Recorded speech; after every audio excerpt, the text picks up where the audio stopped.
It was a typical hot and humid late July day in Charleston, South Carolina.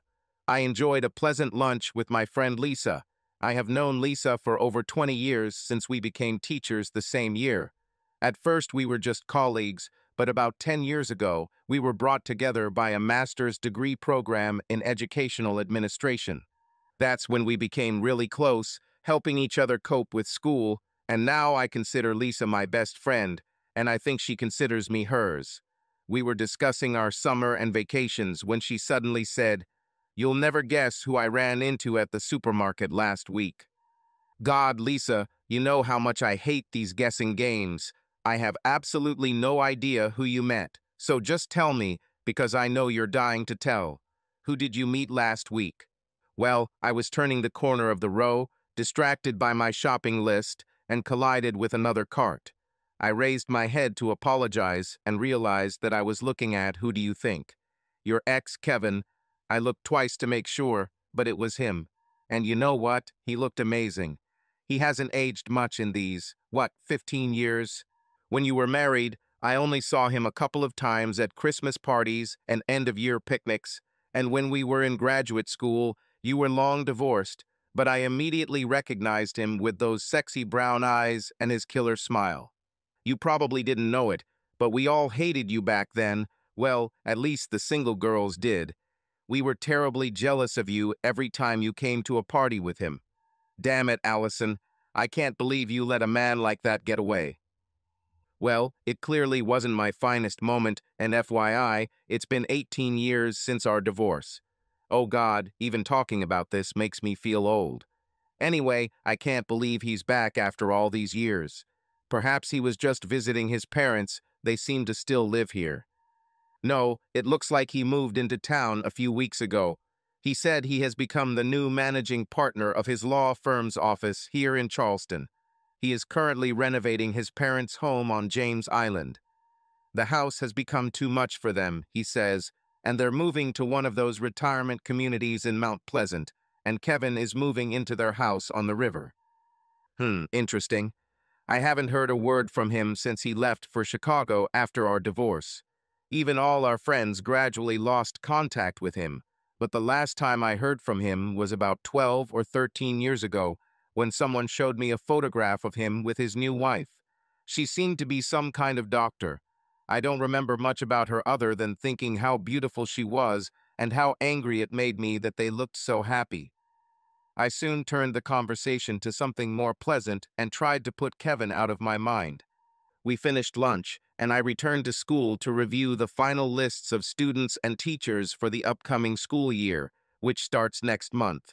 As principal of Riverview Elementary School, this was one of my least favorite tasks. But unfortunately, this is part of the job, so it's better to just pull yourself together and do it. This was my first year at Riverview, so everything took longer than usual since I was not yet as familiar with the teachers and students as I was at my previous job. At least it took my mind off all the thoughts about Kevin. I finished work around 5 p.m., and on the way home, I stopped at my favorite Chinese restaurant for chicken chow mein. I was still living in the small house Kevin and I bought when we first got married.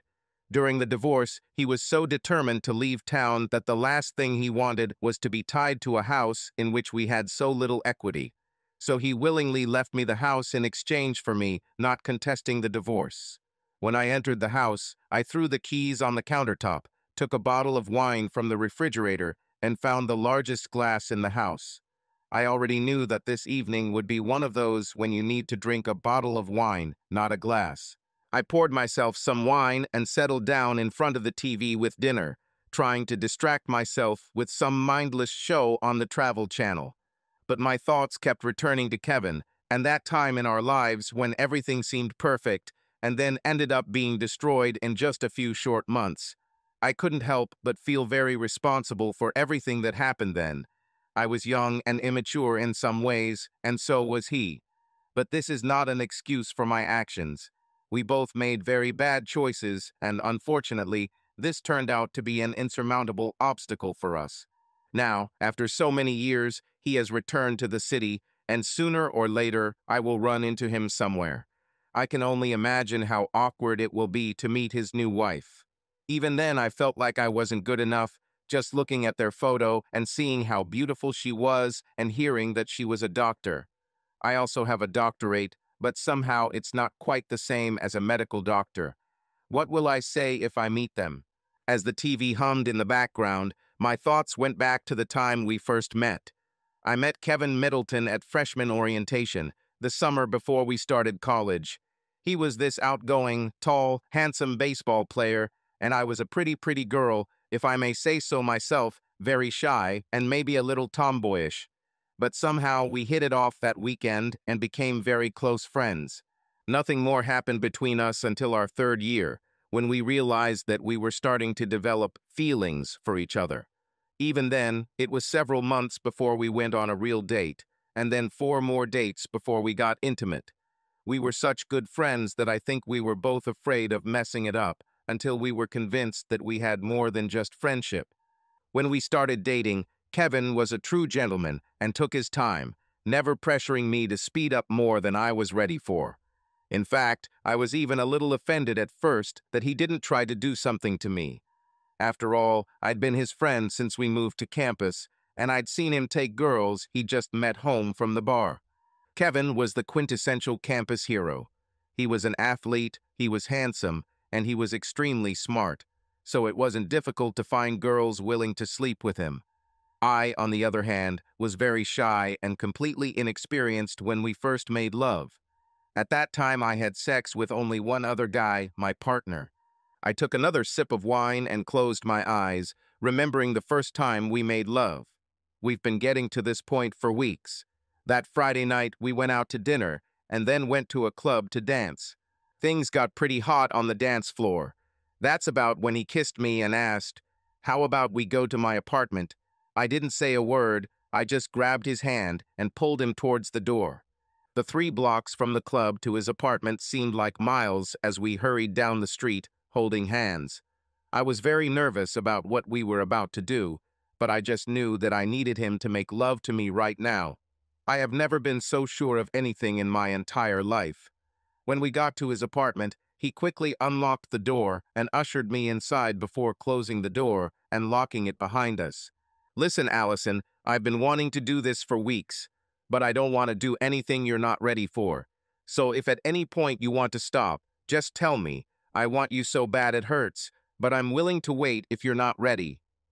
"Not ready? You're kidding, right? I've been waiting for weeks for you to pull your head out of your ass and realize how much I want you. I'm just a little nervous," I said. "We made love. Damn it, Allison, you just need to get this out of your head right now. You missed your chance with him a long time ago, and now he has a new wife." I drank the rest of the wine, put the rest away, and went to bed. The following week, life continued as usual as I continued to prepare for the start of the new school year. I had almost put Kevin out of my mind and convinced myself that the chances of running into him were slim when it happened. I left the office to get something from the printer, and as I passed the door, I saw him sitting in front of the secretary's desk. He was much older than the last time I saw him, but there was no mistaking that it was actually Kevin. But why the hell was he here at my school? I've never heard of him and his wife having children, but apparently they do. Why else would he go to elementary school? My first thought was to run back to my office, close the door, and stay there until he left. But if he has kids here, he'll eventually find out I'm the director, so I might as well take care of it now. Damn, I suddenly wanted to take the time this morning to put on a nicer dress and a little more makeup, but it was too late. I managed to walk through the office area to the attendant's office door without him noticing. "Hi, Kevin. It's good to see you again." He looked back to see who was there, and I continued, "I can't believe it's really you. Who would have thought that after all these years and not a single word from you, I would walk out of my office and see you sitting there in the flesh? So tell me, how are you doing?" "My God, Allison, is that really you? I had no idea you worked here. Hell, I didn't even know if you still lived in town." He stood up from his chair for a moment, pausing as if he didn't know what to do, before he finally opened his arms and leaned in to hug me. "It's been a long time, hasn't it? By the way, you still look great." "Thank you. It's very nice of you to say that." So tell me, what have you been doing all this time? Well, obviously I still live here. In fact, not only am I still here in Charleston, but I live in our old house. After the divorce, I went back to school, got my master's and doctorate in education, and worked for the last 5 years. But I've only been working here for about a month. This will be my first year as director here at Riverview. So now you know my story, but what in God's name are you doing here? Don't tell me you have children. Well, actually, yes. In fact, I have 3 of them, and I do what most parents do when they move to a new city. I enroll them in school. They are with my mom now, but I'm sure you will meet them when school starts. I have a daughter who will be in 5th grade and 2 sons, one in 3rd grade and the other in kindergarten. At that moment, I was looking in my mind for a way to escape. My inability to have children was the beginning of our problems, and I felt myself starting to worry. So I quickly tried to find a way to end this and escape to my office before I did anything that would embarrass me. Wow, I'm so happy for you. I'm certainly looking forward to meeting them. I'm sure that if they are anything like you, they will be excellent students. Well, I've held you long enough, and I'm sure you need to get back to work, so I'll go and let you finish here. But I hope to see you and your wife at our open house in a few weeks. I'm looking forward to meeting her and the kids. I wouldn't miss it. I know the children are excited about their new school and can't wait to meet their new teachers. But by the way, it's just me and the kids. My wife passed away last year and I moved away. Oh my God, Kevin, I had no idea. I'm really sorry to hear that. I felt my face turn red with embarrassment. I'm sure it was hard for you and the children after her death. I just can't imagine what it's like to go through something like that and how difficult it must be for you guys. Look, if there's anything I can ever do to help your children adapt to a new city and a new school, please let me know. Thank you, Allison. That's very nice of you. This is actually the main reason I came back here. We all needed a change of scenery, and I thought the kids would benefit from being around their family more. Plus, Mom and Dad are thrilled to be spoiled every day. Well, I've taken up enough of your time, so I'll let you get back to work, but it was really great to see you again. I'm glad to see you again, too. I think we'll see each other again. This night was a repeat of the night Lisa told me Kevin was back in town. I just couldn't get him out of my thoughts and dreams. In fact, over the next few nights, I woke up sweating several times. All the dreams started with happy memories of Kevin and me together and ended with the horrors of the day he found me with Patrick Westbrook. I managed to leave those bad memories behind me a long time ago until Kevin came out of nowhere and turned my world upside down. I thought I had forgiven myself and moved on, but it was much easier when Kevin was completely out of the picture. My affair only lasted a couple of months, but it completely ruined my life and the future I had planned. The following week, Lisa and I met again for lunch, as we always did on Mondays in the summer. We were both teachers, so in the summer, we only had to meet for lunch. After school started back up, we got together about once a month for a party, but unlike me, Lisa had a husband and family to take care of, so those evenings usually consisted of just an early dinner and a movie, because she usually needed to be home quite early. We talked about school and her kids before finally, I think, she couldn't resist anymore. So, you're going to tell me about meeting Kevin again after all these years? I can't believe he has kids, and out of all the schools in the area, they will be at your school this year. Yes, it's a small world, right? Honestly, I don't know how I feel about everything. It was really great to see him again, and you were right. He looks just as good as before. I'm just not sure what it will be like to see him regularly at school. He was nice enough when I saw him, but I just can't believe it won't be really awkward after everything that happened between us. He was so distant and cold when we divorced. It was like all the crap from our last year had just broken him, but maybe time had healed the wounds, at least a little, when I saw him at school. I think you're probably overthinking this. He's probably already moved on from everything that happened between you a long time ago. In fact, I'm sure that if you two were honest with yourselves and really thought about everything since you got married, you would find that the good memories far outweigh the bad. By the way, I hope you don't mind me asking, but my curiosity is killing me. What exactly happened between you and Kevin? I didn't know you that well back then, but I heard rumors that you cheated on him with that math teacher who left shortly after you and Kevin broke up. Then, after I got to know you better, I just couldn't believe you would do something like that, and I didn't want to ask, so I just brushed the rumors off. No, I don't mind. You pretty much got it right. I was pregnant that year and lost my pregnancy twice. So Kevin and I agreed that it would be best for me to call it a day. After that, there seemed to be a wedge between us. I moved away from Kevin a little, and he became completely immersed in his work. In my opinion, the breakdown in our marriage was his fault, and I was very angry that he abandoned me when I needed him most. He worked 6 and sometimes 7 days a week. I tried to move on, but there was always a hole that I couldn't fill. Patrick came over and listened sympathetically. We had lunch every day in his class, and he listened to me talk about all my problems, and I listened to him complain about his wife, who he claimed made him feel inadequate because of the way she looked. He's looked down upon for being just a teacher. Did it ever occur to you that you were being played with and that all he wanted was sex?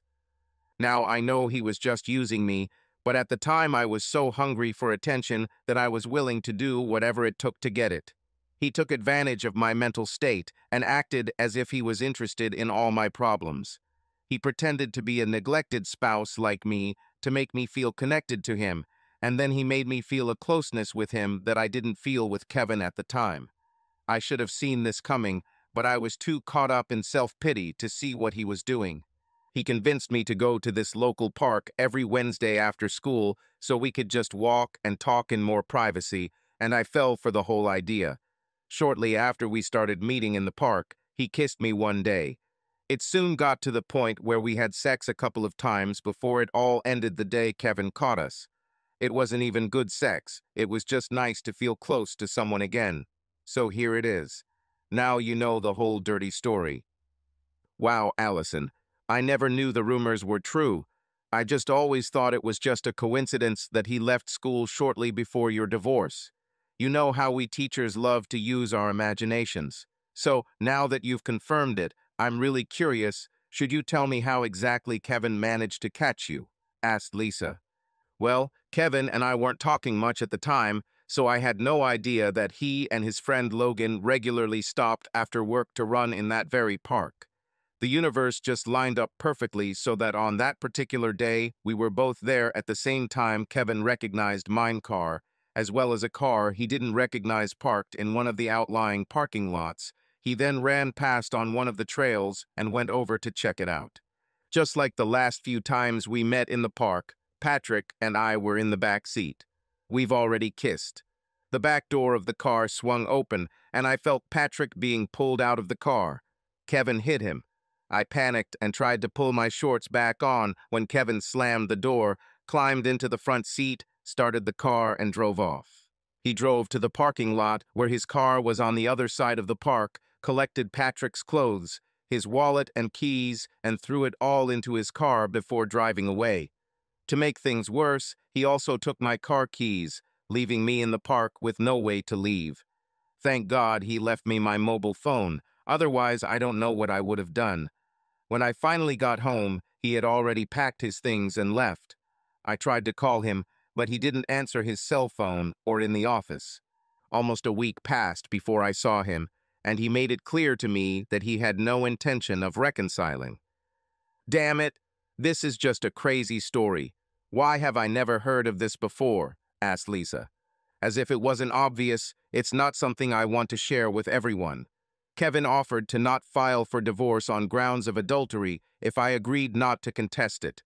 I really didn't have much of a choice. Kevin worked for a large law firm, and he had a lot of legal resources while I was a teacher with little money. So he left me a house that had little equity in it at the time, and we split the bank accounts and then went our separate ways. I never understood why he was so generous with the house when his parents gave us the down payment as a wedding gift. But I really wasn't in a position to cause problems. He barely spoke to me the entire process and left town as soon as the divorce was finalized. All I knew then was that he had accepted a job offer in the Chicago office of his firm. The only good thing about this situation was that I was able to walk away with a little bit of my dignity left. "So what happened to Patrick after that incident in the park?" asked Lisa. "He avoided me like the plague after that day. He only told me that Kevin visited him and his wife to get his pants and wallet back. That's all he said other than he didn't want to lose his wife. Which means that we can no longer communicate. He left the city after a few months, and I found out later that his wife accepted a new position and they moved to Savannah. Oh, God, I don't even know what to say. But unfortunately, as interesting as this story is to me, I really have to go. I'll call you later and you can finish your story. If I don't hurry up, I'll be late picking up the kids from camp.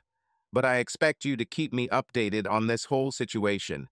This school year is going to be very interesting." I don't think interesting is the right word. Nightmarish probably describes it better. That night, as I sat on my back deck with a strong margarita, I replayed the whole disgusting episode with Patrick over and over again in my head. How could I be so stupid? I knew all along that it was wrong. A married woman should not trust her problems to another man other than her husband, and certainly should not sleep with him. And suddenly the truth stood before me. All of this was my fault. I blamed Patrick for years for seducing me, taking advantage of me, and convincing me to do things I didn't want to do. But it was a lie. I was the one who opened up to him, telling him about all the problems in my marriage. I was the one who didn't stop him when he kissed me for the first time. It was I who continued to meet him in that park, knowing that it would all end with him and us having sex. It was I who returned to this park time after time to get my dose of attention. Moreover, I didn't just let it continue, I wanted it too. I wanted to feel needed and wanted. I wanted it all, and only when I lost everything did I see what it really was, a cheap substitute for the real thing. My God, how could I be so stupid? Finally, after one hell of an evening of regret and 3 margaritas, I had lived enough of my miserable past and went to bed. Even then, sleep did not come immediately. I kept replaying the events of my affair in my head and couldn't believe I had actually done all this, but I knew it was true. How could I be so stupid? Eventually, after a good cry, the alcohol finally took over and I fell asleep. The next morning, I woke up feeling like hell. My head hurt, my stomach hurt, and all I could do was drag myself out of bed and get into the shower, but I had too much to do to stay home today. The rest of this week was very busy as the whole school prepared for the start of the new year. I was even able to put Kevin and my self-pity out of my head for a few days. But then Thursday came, and it dawned on me that it was open night, and he would probably be here with his kids. I have been curled up all day, but I managed to do everything that needed to be done and ran home to quickly take a shower. I don't know why it mattered to me, but I wanted to look my best for Kevin. He looked so handsome in his suit and tie that day in the office that I guess I wanted him to know that even after all these years I still looked pretty good. I picked out my favorite black dress that was a little tight and hugged all my curves perfectly. I probably spent more time than usual on my hair and makeup, but the finished product looked damn good, if I did say so myself. After one last look in the mirror, I took a deep breath, told myself once again that I would be okay, and ran out the door to make sure I was on time. That evening, the school was filled with students and parents wandering from room to room, meeting their new teachers and filling out all the necessary forms for the new year. For me, the evening was spent communicating and presenting myself to everyone as a new principal. It was only almost at the end that I finally saw him. He was talking to one of the kindergarten teachers, and this cute little blonde boy was holding his hand. At that very moment, I saw Kevin as I had never seen him before. I saw a cocky athlete, a cheerful student, a loving husband, and a serious lawyer, but I never saw him as a father. I felt tears welling up as the thought occurred to me that it should have been our children holding his hand and calling him Daddy. I quickly ducked into the toilet to collect myself, and after a good cry, I wiped my eyes and fixed my makeup before heading back, telling myself to just control myself and it would all be over soon. When I came out of the restroom, I immediately saw them walking down the corridor, so I decided it was time to get this over with and went to introduce myself to the children. "Hi, Kevin. Are you guys okay?" "Yes, I think so. We've met with all the teachers and gone over where everything is, so I think we're ready for Monday." "And these must be your children." "Hello, young lady. I'm Miss Middleton, and you?" I asked his daughter, holding out my hand. She shook my hand like an adult and introduced herself. "I'm Hannah, and these are my brothers Will and Michael." "Well, it's nice to meet you all," I said, squatting down to shake their little hands. "I'm so glad to see you here this year. I'm sure we'll have the best time, and I just know you'll love it here at Riverview." At that moment, I heard this little voice say, "Hey, Daddy, she has the same last name as us." Caught off guard, I didn't know what to say, but Kevin didn't hesitate and replied, "That's right, son." At this moment, Will, his middle son, spoke. "So, Miss Middleton, you are our relative." This time I was a little faster on my feet and answered him, "No, dear, I am not your relative, but your father and I have been good friends for many years. In fact, we went to college together. Someday I will tell you some stories about what he was like when he was young. And now, more importantly, if your father doesn't mind, there are muffins and juice in the cafeteria if you're interested." Instantly, three voices began to ask, "Can I, Dad? Can I, Dad?" Kevin quickly gave in, and they rushed to the cafeteria doors. "Well, I think it's time for me to go and let you find your kids," I said. As I turned to leave, I stopped for a second and turned to him. "I know this is not news to you, but you have three wonderful children. I'm very happy for you, Kevin. I'm just sorry I didn't get to meet their mother." "Thank you, Allison. That's very nice of you," he said as he walked towards the cafeteria door. I stood there watching him for a moment and was about to leave again when he turned to me and said, "Wait a second, Allison. Can I ask you a question?" "Of course. What do you want to ask?" I answered, turning to him.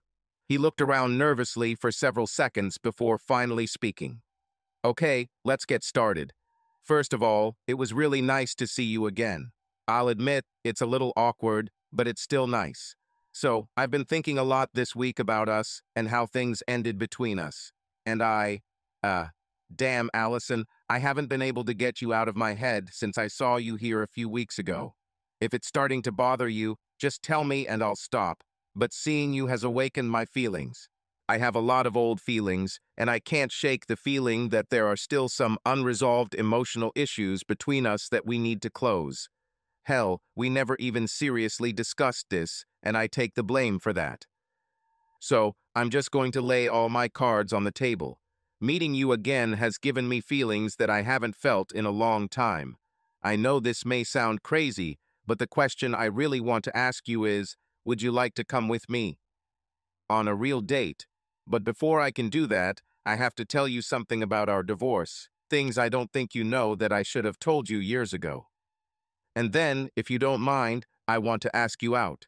But I want you to be able to answer knowing all the details of what happened back then. If you're not at all interested, just say so and I'll leave it at that, but that's it. I still want to tell you the whole truth.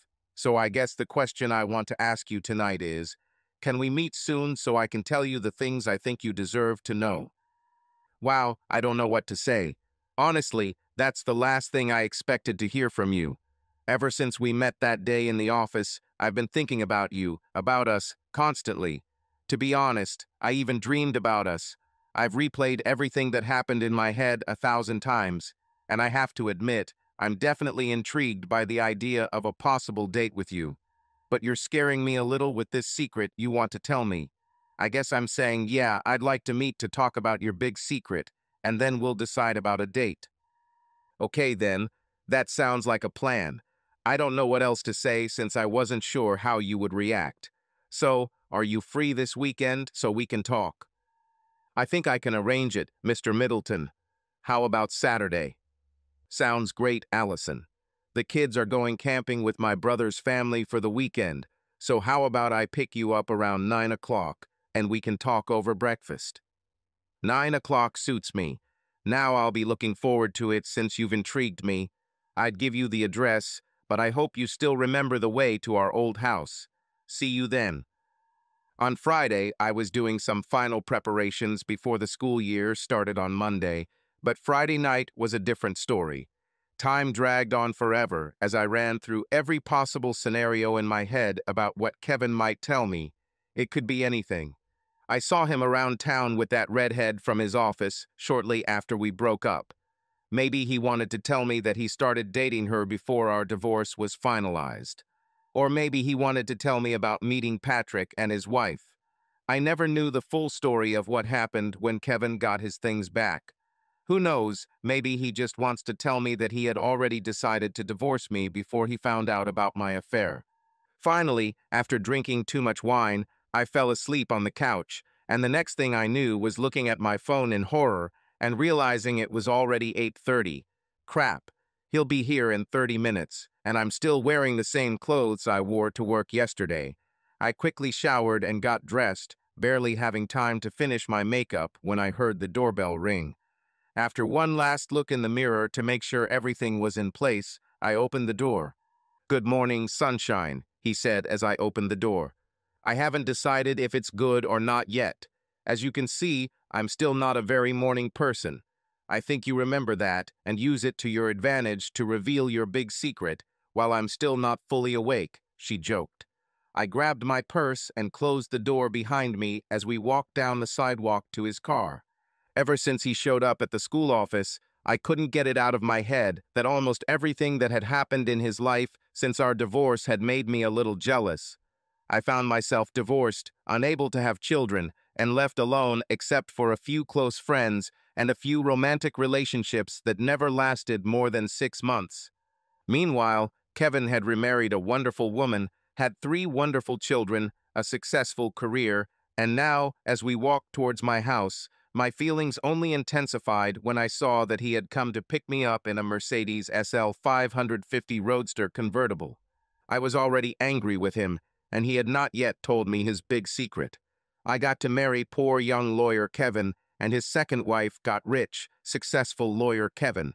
He must have read my mind because when we got to the car, he stopped for a second, handed me the keys and said, "Why don't you drive?" I think I've given a whole new meaning to the phrase, "drive like you stole it." Kevin didn't say a word.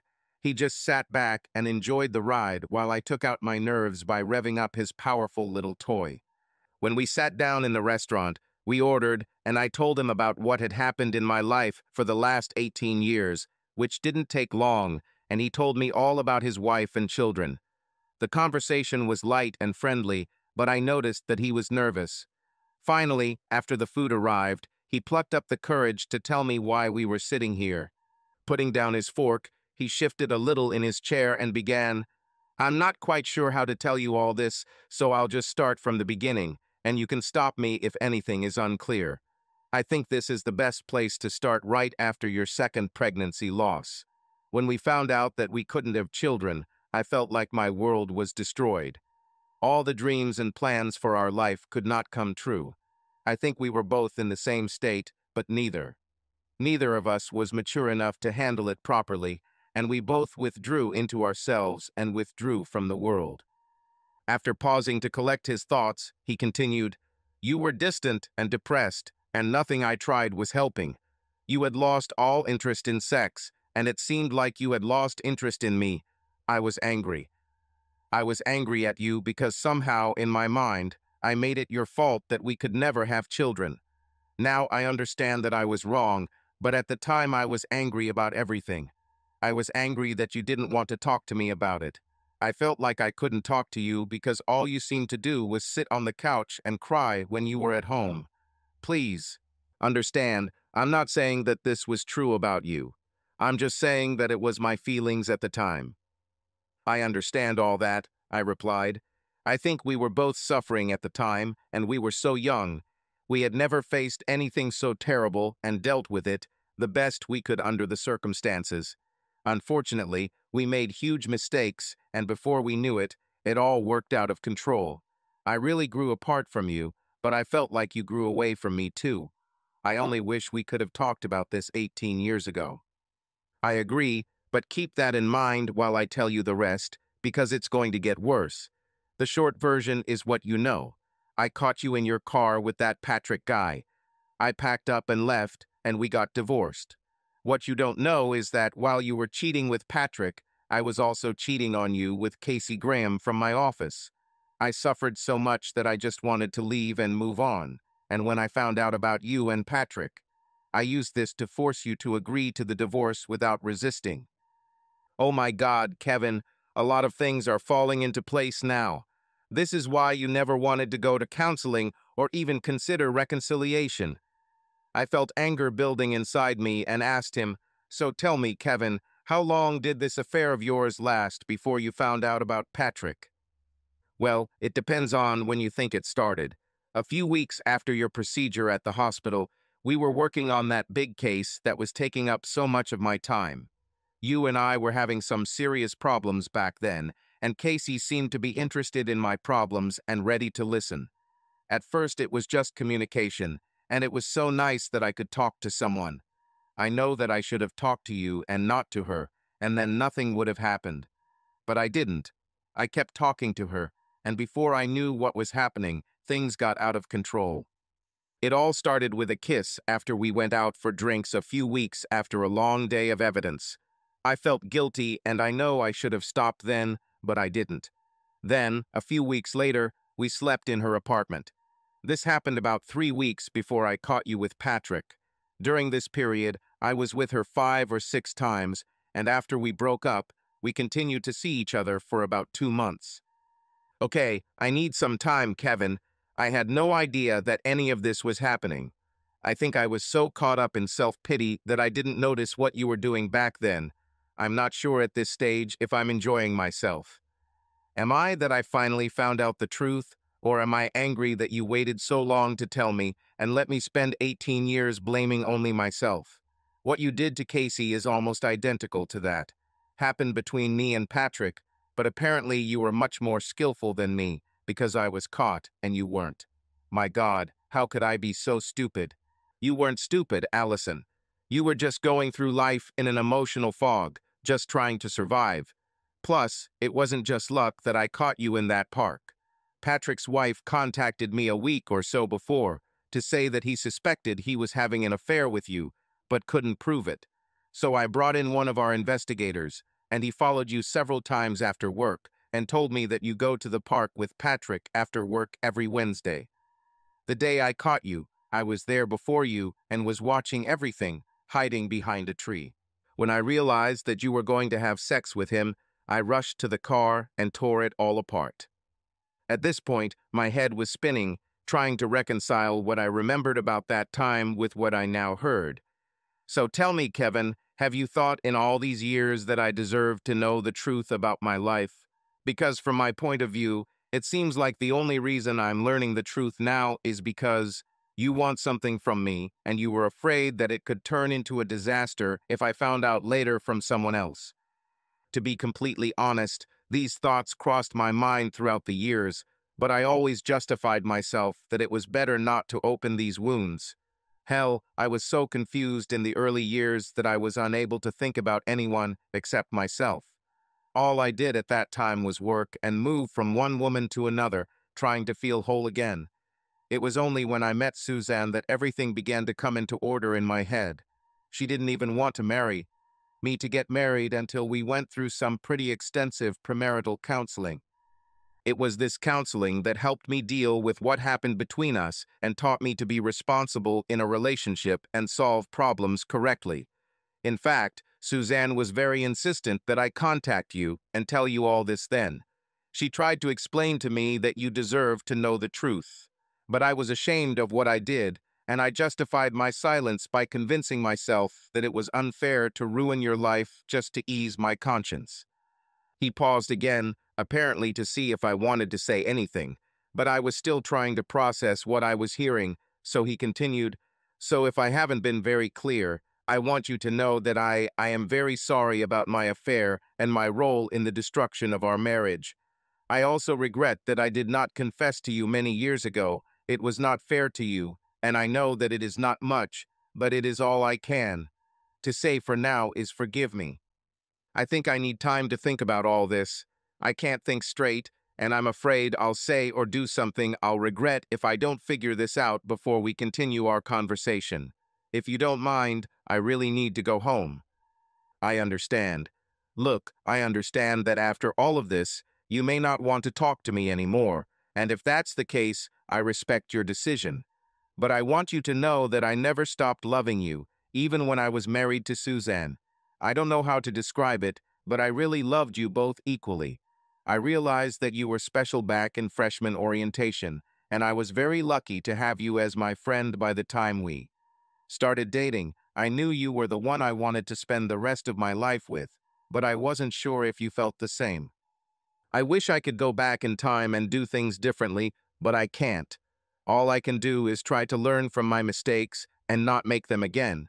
I just hope you find it in your heart to give me another chance, and if you do, I'll spend the rest of my life trying to prove my love to you. I think if you spend a little time with me, you'll see that I'm a completely different person than I was then, and I'm ready. I bet you've changed a lot too.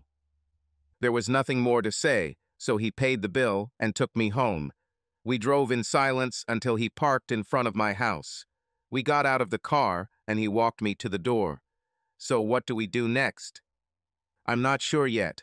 I guess I'll just have to think about it all. Until then, I guess I'll see you somewhere. I closed the door and watched him leave, unsure of our future. I didn't see or talk to him for the next couple of weeks. The days passed in the bustle of school affairs, and in the evenings I tried to comprehend our conversation that Saturday morning. My emotions swung from anger to relief to confusion to anger again. Finally, after I had enough time to think about it, I made a decision. It took me a few days to work up the courage, but I finally called his office. "Hello, this is Kevin Middleton. How can I help you?" "Hey, Kevin, it's me. I've been thinking about everything you said, and I think that I've made up my mind about what you asked me." After an awkward pause, he said, "Well, are you going to keep me on my toes, or are you going to tell me what you're thinking? I've been going crazy since that Saturday, hoping you'd call." "Okay, first of all, you need to understand that I'm still very angry that you didn't tell me the truth much earlier, but I can understand why you didn't. Secondly, I don't know if we can get over all this, but I think we have to at least try. If we don't, I'll always wonder what if. So, if you're still interested, I'd like to accept your date." "Oh my God, you scared me for a minute.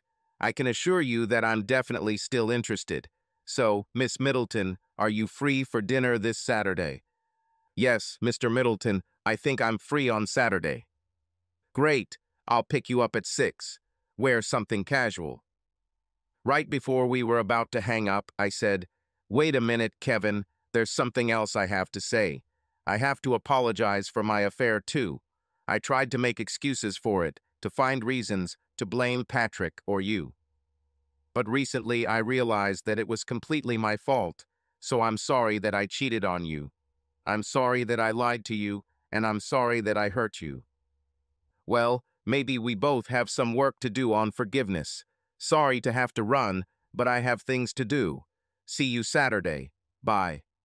The next few days I tried to concentrate on work, but it was no use. I was completely distracted, running through every possible scenario and conversation in my head, from how our date would be a huge success and we'd end up in bed, to how we'd fight and never speak to each other again. Well, at least I covered the two extremes, so I think I can handle anything in between. Finally, Saturday night arrived, and not sure how much of a casual outfit he had in mind, I decided to wear something suitable for many places, a modest dress and flat sandals. He really seemed to mean casual, as he showed up at my door in shorts, a button-down shirt, and flip-flops. The conversation was light and casual as we drove into downtown Charleston, parked near the boardwalk, and walked down East Bay Street to a small seafood and oyster bar. "I hope this will do," he said. "I've been here a few times with my triathlon club, and this place reminded me of the one we went to in college. This is perfect. Believe it or not, I've lived in Charleston for over 20 years, and I've never been here, but it looks great. We had a wonderful dinner and talked for hours, just like the good old days in college. We discussed my career and my failures in my personal life, and he was frank in answering all my questions about Suzanne. He told how they met and how they lived in Chicago. We talked about his children and how hard it had been for him since Suzanne died of cancer. Finally, at about 10 o'clock in the evening, he said, "I'm very sorry, but I have to go. I promised the nanny that I would be back by 11, and if we don't leave now, I won't make it." So he paid the bill, and we headed back to my house. About halfway through, I noticed that he had become a little quiet since we left the restaurant. "What are you thinking? You haven't said anything since we got in the car."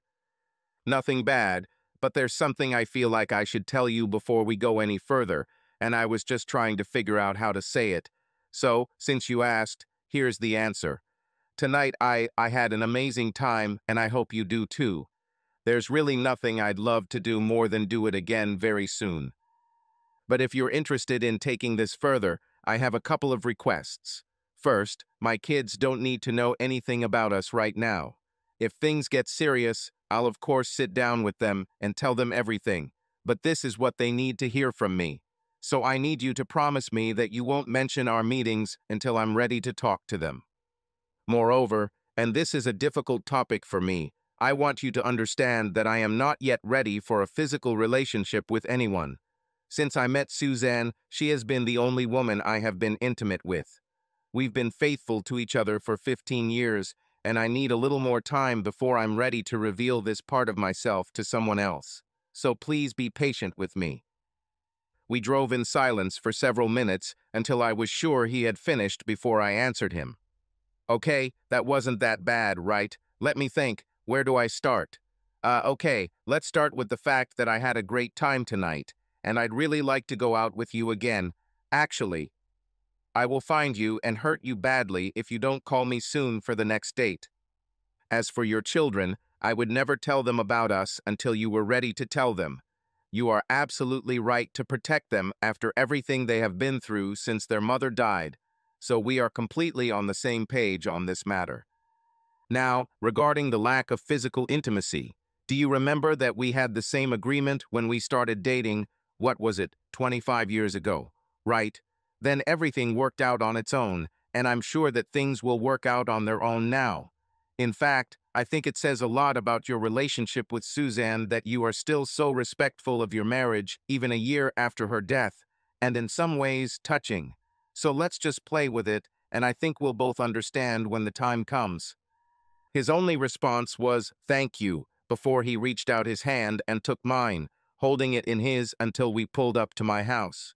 Once there, he walked me to the door and kissed me on the cheek before saying goodnight and promising to call me soon for another date. And he actually called the very next Tuesday. We continued to meet a couple times a week for the next few months. Everything was going well on my part, but I felt that he was still very cautious. Then, one Friday night, when we got back to my house, instead of coming out and walking me to the door, he took my hand and said, "Wait a minute, I want to talk to you." My heart almost stopped when he said that. The first thought that came to my mind was that he was going to say that this just wasn't working for him, and that we wouldn't be able to see each other anymore.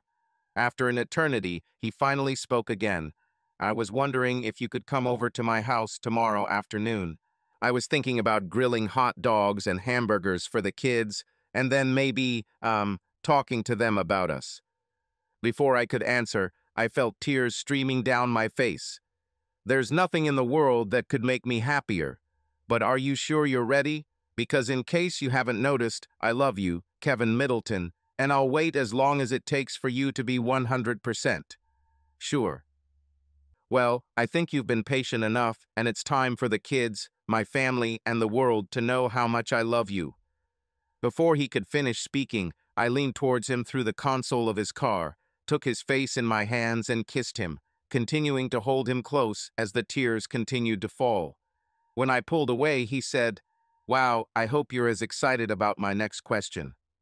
He paused for a few seconds, as if trying to find the right words, before finally speaking again.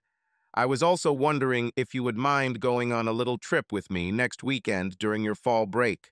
My parents have a little cabin in the mountains near Brevard, North Carolina, and they agreed to watch the kids so we could have some alone time if you're available. If it means what I think it means, I can pack my bags and leave with you tonight. But I've waited this long, I think I can wait another week. The next day, I arrived at Kevin's house around 4, as we had agreed the night before. I remembered this house from the time when we were married and his parents lived in it, but he completely renovated and modernized the entire house. I stood by the huge windows in the family room, taking in the stunning views of Clark Bay and the beautifully landscaped yard that led to the boat dock. While I waited, Kevin gathered the kids and one by one, they ran down the stairs to see why their school principal was at their house on Saturday. When everyone was gathered, Kevin sat them down on the couch and told them that we had been friends for a long time and that we really liked each other and that he would like me to be his girlfriend if it was okay with them. The boys were very excited about the idea, but I noticed that Hannah was a little wary. When I asked her what was bothering her, she simply asked if I was going to marry her dad. I understood what she was really interested in, so I tried to explain that I wasn't trying to replace her mom, that I just wanted to be her dad's friend and get to know her and the boys better for now. This seemed to calm her down, but I realized it would take more time to fully gain her trust. Afterwards, we had dinner on the terrace, and after dinner, we all went for a ride on her grandfather's boat before I finally headed home. The next week was painfully long. Kevin and I talked every day, but he worked late most nights to get things done early on Friday so we could leave right after school. So we didn't see each other all week until Friday. I arrived at his house on Friday morning and loaded my things into the car so he could pick me up straight from school to save time. I was a little disappointed to learn that he was planning to drive his Tahoe this weekend. I was really looking forward to driving his little convertible on the winding mountain roads, but it would have been difficult to pack our suitcases into that car, not to mention his kids who needed to be taken to school. As we got into the car to head to school, I noticed Hannah hurried to sit in the front passenger seat next to her father. Kevin gave me a sorry look and was about to say something to her, but I stopped him and told him it was okay and that I would ride in the back with the boys for now. When Kevin dropped us off, I asked Hannah to wait for me in my office while I walked the boys to their classes because I needed to talk to her. She didn't look very happy, but she didn't mind and sat down on the couch in my office to wait for me. When I got back, I sat down next to her and said, "Listen, Hannah, I wanted to talk to you alone about what's going on between me and your dad. I can see that you're having a hard time accepting all of this, and I want you to know that I understood.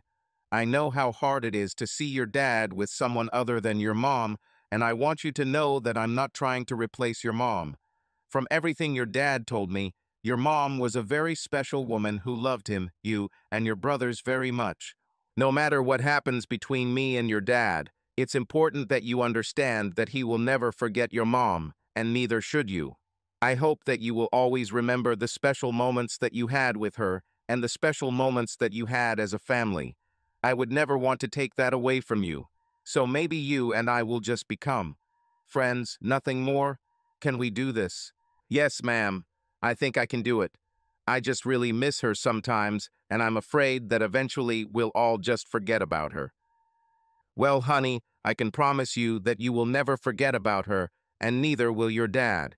In fact, as an older sister, you have a huge task telling your brothers about her because they were too young to remember her like you did, and you can really help them know how special she was. Now, how about you give me a big hug to seal our new friendship before you head off to class?" I nearly cried when she hugged me and said, "Thank you, Miss Middleton. I'm sorry if I was unfair to you." She stood up to leave and turned around to ask, "Maybe we could sit down sometime and I'll show you pictures of my mom and me. I want to tell you everything about her." I would be very happy about that. With these words, she left and went to class. The rest of the day passed without any problems, and I was very happy to sit in the front seat of that Tahoe when Kevin picked me up at exactly 4 o'clock, as promised. The drive was uneventful, and we arrived at the secluded little hut a little after 11 o'clock. It was only a 5-hour drive, but we stopped for dinner in Colombia, and Kevin insisted that we stop at Cabela's to buy me hiking boots and appropriate clothes and socks. Hiking wasn't my priority for the weekend, but apparently it was Kevin's, so I played along. We also stopped at the local supermarket for supplies, the most important of which were coffee and wine. The hut was just perfect. It was cozy and isolated, no internet or TV, just perfect for a weekend with someone special. Upon arrival, we unpacked the car and laid out our groceries before sitting down for a drink and relaxing before bed. I felt like this was Kevin's happy place as he shared several stories about his time here with Suzanne and the kids. I still felt a little hesitant on Kevin's part, even though the trip was his idea. To help him relax, I suggested that we just go to bed tonight after a long day and a long drive, and we could do other things tomorrow. He quickly agreed, took off his underwear, and climbed into bed. I took off my jeans and hung them on the chair next to the bed, taking off my bra without taking off my t-shirt. I didn't know why I was so tense at the thought of him seeing me before I climbed in with him. I snuggled up to him and laid my head on his shoulder. I almost forgot how nice it is to feel another body next to me in bed. I could count on one hand the men I've been with since my divorce, and there haven't been any in the last 3 years. It felt so nice and so natural to be here next to this man, with his arm around me. I fell asleep with the thought, this is where I belong. At night, I woke up to go to the bathroom. When I returned, Kevin woke up, and we made love for the first time after such a long separation. After breakfast, we got dressed and spent the rest of the day walking through the Pisgah forest. Kevin had maps of trails and waterfalls we could explore. It was an amazingly beautiful area, and the waterfalls were absolutely spectacular, even if you had to walk several miles to find some of them. After a day in the forest, we returned to the cabin for dinner and another night of love. The next morning, my legs and hips were sore from hiking, so we took a break and explored the local antique shops and boutiques before ending the day with a drive around the area to see everything. Between sex at night and walking and exploring during the day, I was completely exhausted by the end of our weekend. On the last day, when I woke up, the sun was shining through the cracks in the curtains, and I was alone in bed. I looked around but didn't find Kevin in the hut. When I found him, I saw him through the window, rocking in a rocking chair on the veranda, his eyes full of tears. I have to admit that he was starting to bother me a little. I thought it best to go and find out what was going on, so I pulled on jeans and a sweater and went out onto the veranda. "You look a little sad this morning. Do you want to talk about it?" I asked. "I guess so, if you're sure you want to know," he replied. I assured him that I wanted to, and he continued. "Well, ever since Suzanne left, whenever I have a problem, a big decision, or just feeling a little down, I go into solitude and just talk to her. Somehow, by voicing my thoughts, it's easier for me to understand what's happening. So, shortly before she died, we were lying together on her bed, and she pulled my face closer to hers and asked me to promise her that when she was gone, I would not be lonely, that I would find someone who would love me and our children. I tried to change the subject, but she pulled me close again and insisted that I promise that I would move on and find someone else. I saw in her eyes how important it was to her, so I promised her it. When I looked into her eyes, I saw tears starting to accumulate in them, and she simply said, "Thank you." That was the last thing she said to me. Soon after this, she fell asleep and never woke up again. So I was here this morning talking to her, letting her know that I kept my promise. I told her all about our last few months together and how the kids love having you around, even Hannah, although she tries not to show it. I think I was just saying goodbye to her again, because if you and I are going to be together, I will need to start discussing all this with you, not with her. So yes, I was a little sad, but the thought of a life with you and my children in the future makes me very happy. I sat listening to him with tears streaming down my face. I can see that you really loved her, and I know that moving on must be a little scary for you. But I'll tell you what I told Hannah the day we left. You don't have to forget about Suzanne to be with me. She was your wife and lover for a long time, and she was their mother. I'm not going to try to replace her because no one can do it. I just want to start from now and build a new life with you and your children. Suzanne will always be a part of you and a part of them. She played a huge role in the people you all have become today. Honestly, I am the one who should talk to her and thank her for the wonderful job she has done raising the kids and you. We got married again the following summer in a small ceremony by the water in our backyard. It was just the two of us with the kids and our parents, but it was perfect. Sometimes I sit alone and think how lucky I am. Most relationships don't survive infidelity, and yet our relationship is better than ever after 2 infidelities. We still fight sometimes and hurt each other sometimes, but we always find a way to talk things through and come out of it even stronger. I'm just grateful that Kevin and I were able to show each other a little mercy. Someone once told me that when someone shows you mercy, they are offering you kindness and compassion at a time when you deserve justice and punishment. I think this accurately describes our second life together. Subscribe to our channel so that your love doesn't cheat on you, and go ahead and listen to the next story, because this story is nothing compared to the next one. If you're under 18, don't even think, click to the next one. Click to the next one. Click to the next one.